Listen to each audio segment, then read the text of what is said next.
అయోధ్యలో ప్రాణ ప్రతిష్టకు ముందే బాలరాముడి దివ్య రూపం దర్శనమిచ్చింది. రాముడి దివ్య రూపాన్ని విడుదల చేసింది రామ జన్మభూమి తీర్థ క్షేత్ర ట్రస్ట్.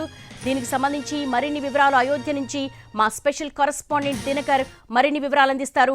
దినకర్, ప్రస్తుతం మనం ఎన్టీవీ ఎక్స్క్లూజివ్ లో చూస్తున్నాము 51 ఇంచుల ఆ బాలరాముడి విగ్రహాన్ని. ఇంకా ఎటువంటి విశేషాలను తీర్థక్షేత్ర ట్రస్ట్ రిలీజ్ చేయబోతోంది? ఎన్టీవీ భక్తి టీవీ ఎక్స్క్లూజివ్ గా సమర్పిస్తున్న ఈ ఫోటో మాత్రం ఖచ్చితంగా కూడా బాలరాముడు ఎలా ఉంటాడు అన్న దానికి సంబంధించి భక్తులంతా ఆశగా ఎదురు చూస్తున్నటువంటి ఈ సమయంలో ఖచ్చితంగా ఈ యొక్క పిక్చర్ ఏదైతే ఉందో ఈ యొక్క విగ్రహ మూల విరాట్ స్వరూపమైనటువంటి విగ్రహ ప్రతిష్ట 22వ తారీఖున జరుగుతున్నటువంటి నేపథ్యంలో ఇదే అంతిమంగా అక్కడ ప్రతిష్టాపన చేయబోతున్నటువంటి విగ్రహం. దీనికి సంబంధించి కూడా యోగిరాజ్ ట్రస్ట్ ఏదైతే మైసూరులో ఉందో ఆయన అరుణ్ నేతృత్వంలో తయారు చేసినటువంటి విగ్రహం నిన్న రాత్రి 11 గంటల ప్రాంతంలో గర్భగుడికి చేర్చారు. గర్భగుడిలో కొన్ని క్రతువులు ఏవైతే ఉన్నాయో అవన్నీ పూర్తి చేసిన తర్వాత అక్కడ అనుష్ఠాపన చేయడానికి అన్ని పూజలు కూడా జరుగుతున్నటువంటి పరిస్థితి ఉంది. 22వ తారీఖు సాయంత్రానికంతా ఈ పూజలన్నీ పూర్తవుతాయి. 21వ తారీఖుకి కొన్ని కీలకమైనటువంటి పూజలు పూర్తయితే 22వ తారీఖున 1 గంట పాటు ప్రత్యేకమైనటువంటి పూజలు జరిగే అవకాశం ఉంది అని కూడా మనకు అందుతున్నటువంటి సమాచారం.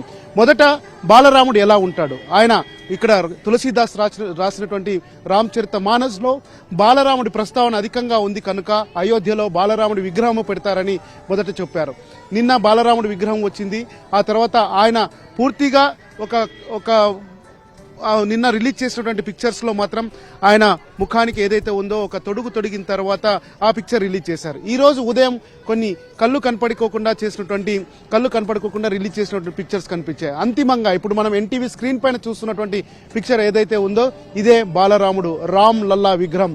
సరియు నది తీరాన ద్వారక అయోధ్యలో కొలువై ఉన్నటువంటి బాలరాముడి విగ్రహం ఇదే 22వ తారీఖు మధ్యాహ్నం శుక్ల పుష్యమి 12 గంటల 20 తారీఖున 12 గంటల 20 నిమిషాల నుంచి మధ్యాహ్నం 1 గంట ప్రాంతంలో కూడా ప్రతిష్టాపన చేయబోతున్నటువంటి విగ్రహం ఇదే. దేశానికి యజమాని ప్రధానమంత్రి కావడం మూలంగా ప్రధాని యజమాని హోదాలో ఈ యొక్క విగ్రహ ప్రతిష్టాపన కార్యక్రమంలో పాల్గొంటున్నారు అని చెప్పి ఇప్పటికే రామజన్మభూమి ట్రస్ట్ స్పష్టంగా ప్రకటించినటువంటి పరిస్థితి ఉంది. సో రాముడు ఎలా ఉండబోతున్నాడు, అయోధ్య రాముడు ఎలా ఉండబోతున్నాడు, ఇన్ని రోజుల వరకు కూడా పూర్తి స్థాయిలో మనము కవులు రచయితలు రాసినటువంటి రూపకల్పనలో కావచ్చు, అలాగే ఎవరైనా ఆర్టిస్టులు గీసినటువంటి దాంట్లో రాముడు ఇలా ఉంటాడు అన్న దానికి సంబంధించి మనం చూసాం. కానీ సరయూ నదికి మాత్రమే ప్రత్యక్షంగా తెలిసినటువంటి బాలరాముడి విగ్రహం ఇప్పుడు బయటకు వచ్చింది. ఇది అంతా కూడా మైసూరుకు చెందినటువంటి ట్రస్ట్ సభ్యులు, యోగి ట్రస్ట్ సభ్యులు చేశారు.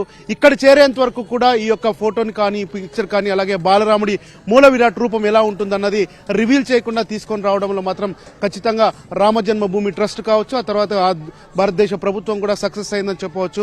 అయితే ఇక్కడికి భక్తులు అధికంగా వస్తున్నటువంటి నేపథ్యంలో సెక్యూరిటీ కూడా ఒక రకమైనటువంటి ఛాలెంజింగ్ గా ఉన్నటువంటి నేపథ్యంలో బాలరాముడిని విగ్రహాన్ని 22వ తారీఖున చూడడానికి అందరూ వస్తే, ప్రతిష్టాపన రోజున అందరూ వస్తే ఇబ్బంది అవుతుందన్న ఉద్దేశంతో ఇటు రామజన్మభూమి ట్రస్ట్ కావచ్చు, ఆ తర్వాత ప్రభుత్వం కూడా కావచ్చు, యూపీ సర్కార్ కూడా కావచ్చు, బాలరాముడి విగ్రహం యొక్క ఫోటోని ఖచ్చితంగా రిలీజ్ చేస్తే చాలా మంది తొలుత విగ్రహ ప్రతిష్టాపన వరకు కూడా అక్కడ ఉండి ప్రతిష్టాపన తర్వాత స్వయంగా దర్శనానికి వస్తారనేటువంటి ఆలోచనతో ప్రభుత్వం కానీ అలాగే ట్రస్ట్ కానీ ఈ ఫోటోలు రిలీజ్ చేసినట్టుగా మనకు ప్రాథమికంగా అందుతున్నటువంటి సమాచారం. దేవి, దినకర్, అభిజిత్ ముహూర్తం పుష్య శుక్ర ద్వాదశి దాదాపు 86 సెకండ్ల దివ్య ముహూర్తాన్ని ఫిక్స్ చేశారు.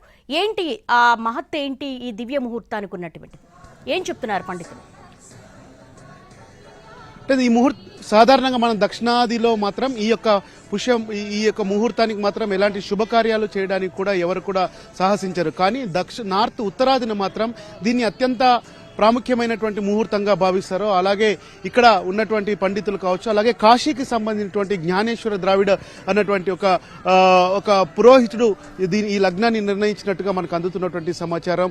సో ఈ ముహూర్తాన వారు ఖచ్చితంగా ఈ యొక్క ప్రతిష్టాపన చేయడానికి అద్భుతంగా ఉంది కనుక ఇది చేయాలని చెప్పి రామజన్మభూమి ట్రస్ట్ వారికి సూచించడంతో వారు ఈ ముహూర్తాన్ని ఫిక్స్ చేసినట్టుగా ఉంది. అయితే దక్షిణాది యొక్క ముహూర్తాలకి క్యాలెండర్కి, ఆ తర్వాత ఉత్తరాదిన ఉన్నటువంటి క్యాలెండర్కి కూడా చాలా తేడా ఉన్నటువంటి నేపథ్యంలో ముఖ్యంగా ఇది అత్యంత దేశంలో ప్రతి ఒక్కరూ పండగలా చేసుకునేటువంటి పండగ. రాముడి యొక్క బాలరాముడి విగ్రహ ప్రతిష్టాపన అన్నది అందరికీ పండుగ లాంటిది కనుక మొత్తం దీనికి ముహూర్తాన్ని నిర్ణయించినా కానీ ప్రజలందరూ కూడా బాగా వాళ్ళ ఊర్లలో ఉన్నటువంటి రామాలయాల్లో కూడా వారికి అనుగుణంగా వారి సంస్కృతి సాంప్రదాయాలకు అనుగుణంగా పూజలు జరుపుకోవాలని ప్రభుత్వమే స్పష్టంగా ఒక ఆదేశాలు చేసినటువంటి నేపథ్యంలో సో ఇక్కడ ముహూర్తం కన్నా బాలరాముడి యొక్క విగ్రహం ఎలా ఉంటుందన్నదే అందరూ కూడా ఆసక్తిగా ఎదురు చూస్తున్నటువంటి అంశంగా మనం భావించాలి. అది ఎట్టకేలకు రివీల్ అయింది.